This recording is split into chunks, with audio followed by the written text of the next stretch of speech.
There's a moment that repeats itself quietly across different centuries and different countries. It does not appear in official records. It is not marked on maps, and no one ever plans to remember it. This moment usually happens indoors, or just outside a home. A door closes for the last time, not because someone knows it is the last, but because there is no reason to believe otherwise. A person looks around a familiar space. The floor, the walls, the ground outside. Everything looks exactly the same as it did yesterday. That is what makes the decision possible. Gold is gathered quickly, coins wrapped in cloth, jewelry placed into a small container, sometimes only what fits into two hands. There is no careful calculation, no long discussion. The hiding place is chosen because it feels safe, not because it is clever. Under a loose floorboard, behind a wall, beneath the soil near a house that has always been there. This is not an act of secrecy. It is an act of confidence. The gold is not hidden forever, only until things settle down, only until it is safe to return. People who bury gold rarely believe they are disappearing. They believe they are pausing. Throughout history, millions of people made this exact choice during moments of sudden uncertainty. Wars, political shifts, forced relocations, unexpected danger. According to historical records, many of them were convinced their absence would last days or weeks, not years, and certainly not a lifetime. They left keys behind, furniture untouched, personal items exactly where they always had been. The gold was buried because it could not be taken openly, not because it was meant to be abandoned. No one says goodbye to the place where it is hidden. There is no final look, because there is every expectation of seeing it again. This is why so much gold was buried carefully but without ceremony. Why it was hidden close to home. Why it was rarely marked in writing. The location lived in memory, and memory felt reliable. Tonight's story is not about treasure hunters, secret maps, or dramatic discoveries. It is about ordinary people who trusted that history would slow down long enough for them to return, and how often that trust was misplaced. If you enjoy calm, realistic stories about lost treasure and forgotten moments in history, consider subscribing to the channel. These are not stories about what was found. They are stories about what was left behind and why. When people were forced to decide what to save, the choice was rarely emotional. It was practical. Gold was not chosen because it was beautiful. It was chosen because it was reliable. Furniture could be replaced. Clothing would wear out. Documents might lose their value overnight. But gold stayed the same.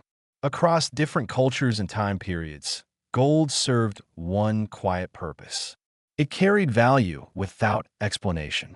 According to historical records, during times of instability, people consistently converted their savings into gold whenever possible, not to show wealth, but to preserve it in its most compact and durable form. Gold did not depend on governments. It did not depend on borders. It did not depend on language. A coin meant the same thing in different hands, in different places, at different times. That is why, when departure became inevitable, gold was separated from everything else. It was counted quickly, sometimes without accuracy. People remembered the weight more than the number. There is also another reason gold was buried instead of carried. Gold makes people visible. Carrying it invited questions, searches, accusations. Hiding it removed that risk. The earth became a temporary bank, one that asked no questions and offered no judgment. In many cases, gold was hidden close to home for a reason that feels almost naive in hindsight. People believed that familiarity would protect it. They chose places they knew well, places they could describe without writing anything down. A certain step on the staircase, the corner of the cellar near the wall that always felt damp, the ground near a tree that had stood there longer than anyone could remember. These locations felt permanent.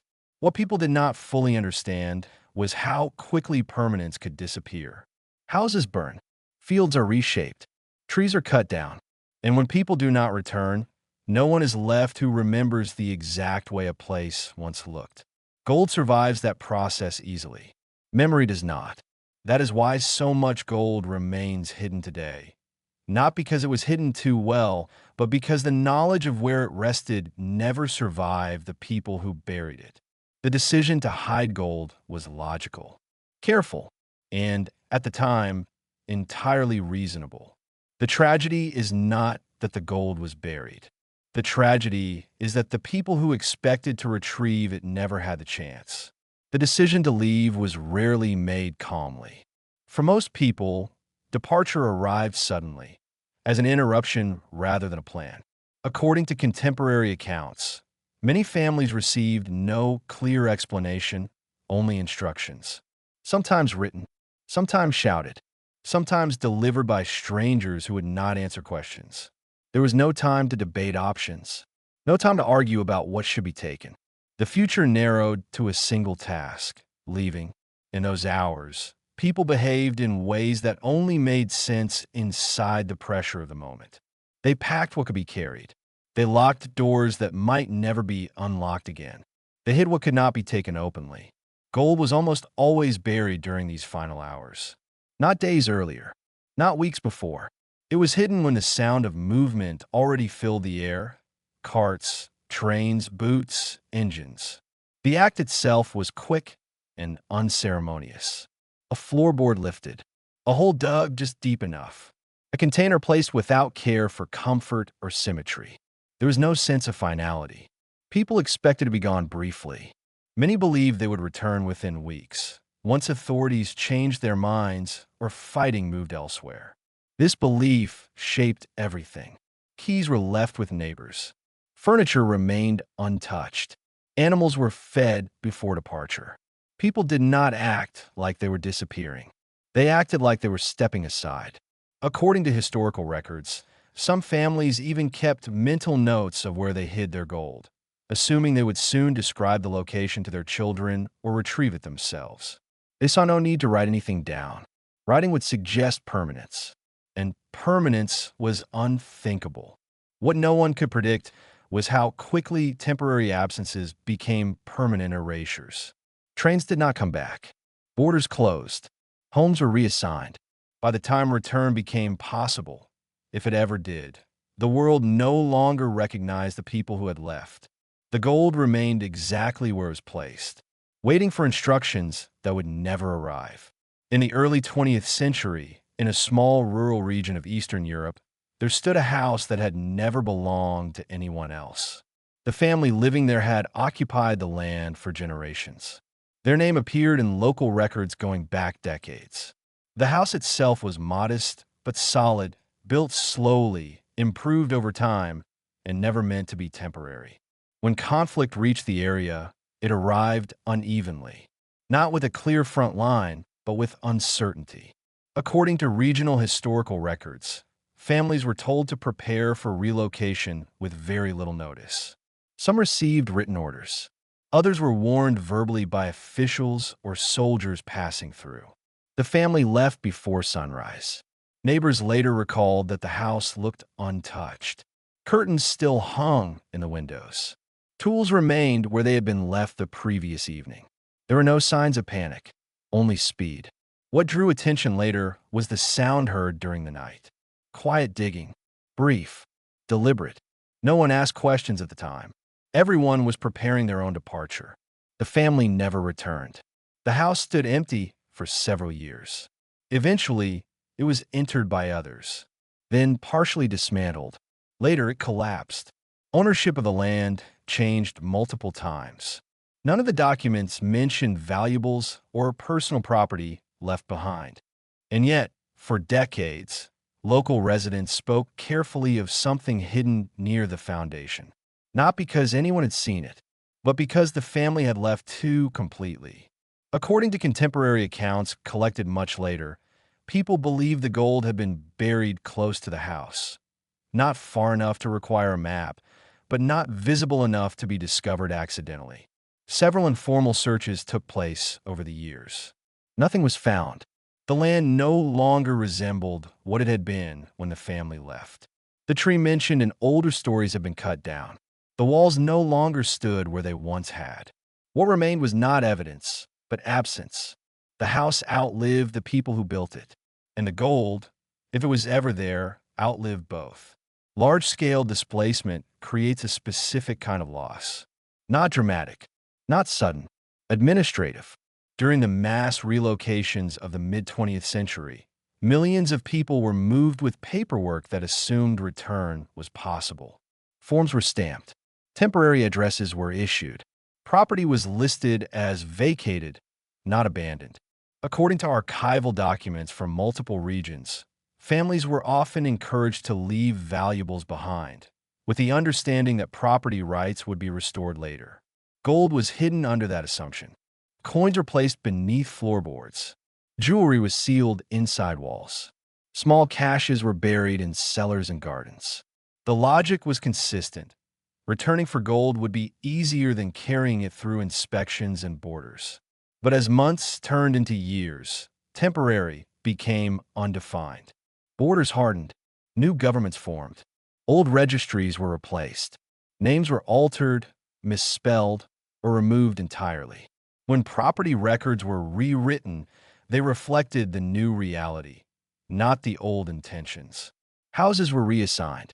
Land was redistributed. Possessions were absorbed into the silence of bureaucracy. The gold did not move. It remained where it had been placed, tied to people whose legal existence slowly dissolved. In many cases, descendants attempted to trace ownership decades later. They found references to addresses that no longer existed, villages that had been renamed, regions that had shifted borders multiple times. The gold was still there, somewhere, but the path back to it had been erased. What survived was not a treasure map, but fragments of testimony, memories written down too late, stories passed on without precision. Gold had done its job. It survived. The people who hid it did not. Gold is durable. Land is resilient. But memory is fragile. This is the part of the story that rarely receives attention. According to historical records and later interviews with descendants, many families believed that remembering the location would be enough. They trusted their own recollection more than paper, more than drawings, more than instructions. At the time, this made sense. Why write something down if you expect to return soon? Why risk leaving evidence if secrecy feels safer? The location lived in the mind. A few steps from the back wall, near the old apple tree, under the third floorboard from a door. These descriptions worked perfectly for a while. But memory depends on continuity, and continuity was broken. People aged. Places changed. Details blurred. A tree that once served as a marker was cut down during reconstruction. A wall was rebuilt after damage. A floor was replaced during renovations. Each small change weakened the accuracy of memory. When descendants eventually returned, sometimes decades later, they were not standing in the same place their relatives remembered. They were standing in a version of it. According to contemporary eyewitness accounts, many searches failed not because the gold was gone, but because the reference points no longer existed. People searched where the memory pointed, not where the gold actually rested. The longer the time gap, the less reliable the memory became. What started as a precise mental map slowly dissolved into approximation. An approximation is rarely enough. This is why so many hidden treasures remain undiscovered today. Not because they're unreachable, but because the memory that once led directly to them has faded beyond usefulness. Gold waits patiently. Memory does not. There are locations that resist explanation. They are not marked as historic sites. No signs mention what once happened there. Nothing officially draws attention. And yet, people notice them. According to local historical society archives, there are fields, houses, and abandoned structures that repeatedly attract quiet interest, not because anything was ever found there, but because something feels unfinished. A cellar that does not match its original layout. A section of ground that has been disturbed more than once. A building that was repaired carefully but never fully restored. These places are rarely connected to a single confirmed story. Instead, they gather fragments. A mention in an old interview. a line in a forgotten document, a comment passed down without context. Something was left behind. Someone meant to come back. No one ever did. One such case involved a small town that underwent repeated population changes over several decades. According to contemporary accounts, residents spoke quietly about a house on the edge of town that had been searched more than once, always without success. Each attempt was guided by a different version of the same story. The gold was said to be under the floor, or beneath the garden, or inside a wall that no longer existed. Every search failed, not because the gold was necessarily gone, but because the story itself had fractured. What remained was a place layered with expectation and disappointment.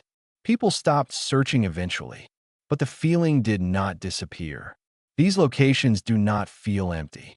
They feel paused, as if something was interrupted and never resumed. Gold hidden by people who never came back leaves this kind of mark, not on maps, but on perception. The land remembers in a way people do not. And even when nothing is found, the sense that something is missing often remains stronger than proof.